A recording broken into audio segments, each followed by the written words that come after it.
हर इंसान परिस्थितियों का गुलाम होता है। वो जिस परिस्थिति में रहता है वो उसी में ढल जाता है।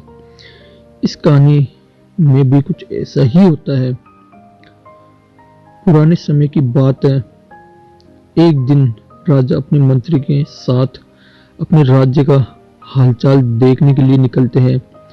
वो देखते हैं कि एक किसान पथरीली और ऊबड़-खाबड़ वाली जमीन पर गहरी नींद से सो रहा था।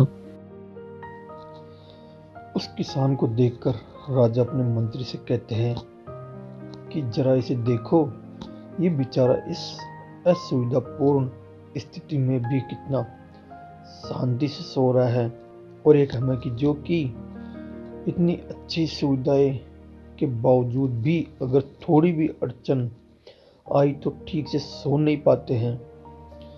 मंत्री ने कहा, महाराज ये किसान अब इस परिस्थितियों में ही ढल गया है, इसलिए वो अच्छे से सो रहा है। अब उसने अपनी इसी लाइफ को एक्सेप्ट कर लिया है। मनुष्य का शरीर बहुत ही कठोर होता है, उसे जैसी व्यवस्था मिलती है वैसा ही वो अपने आप को उन परिस्थितियों में ढाल देता है। राजा ने अपने मंत्री से कहा कि मुझे ये बात सच नहीं लगती है। राजा ने कहा कि हमें इसकी परीक्षा लेनी होगी। इस किसान की परीक्षा लेने के लिए वो उसे अपने साथ राजमहल में ले जाते हैं। यहाँ पर राजमहल में उसके लिए हर तरह की सुख की सुविधा की व्यवस्था की जाती है। उस किसान को बहुत ही अच्छा नरम बिस्तर सोने के लिए देते हैं। किसान भी बड़ी खुशी के साथ रात से ठाट बाट का आनंद लेने लगा।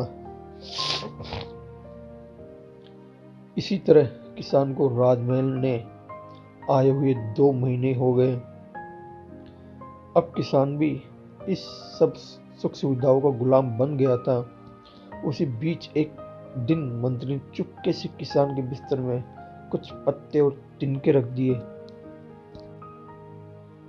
किसान को तो अब इन सब सुख सुविधाओं की आदत लग गई थी, इसलिए वो बिस्तर में ऐसे पत्ते और तिनके रखने की वजह से सारी रात करवटें बदलता रहा।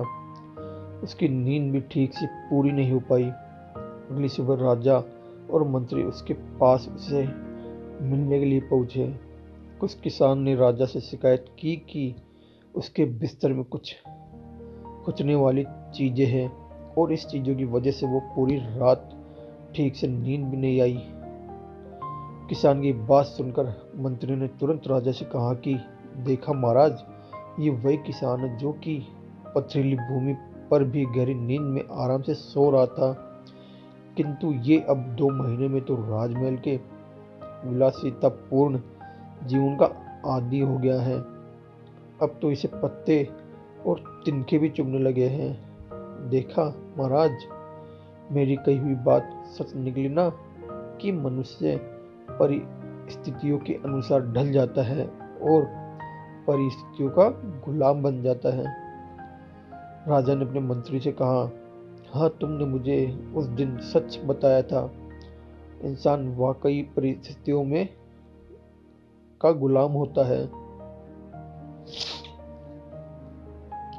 मोरल, हमें अपने शरीर को ज़्यादा सुख सुविधाओं का आदी नहीं बनाना चाहिए, क्योंकि हम वैसे ही बन जाते हैं जैसा हमने अपने आप को बनाया होता है।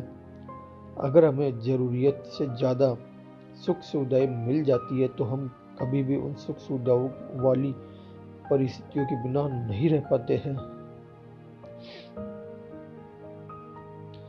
अगर आपको हमारी स्टोरी परिस्थितियों का गुलाम अच्छी लगी हो तो अपने दोस्तों के साथ भी शेयर कीजिए और कमेंट में ज़रूर बताइए कि कैसी लगी हमारी ये स्टोरी, और सब्सक्राइब करना ना भूलें।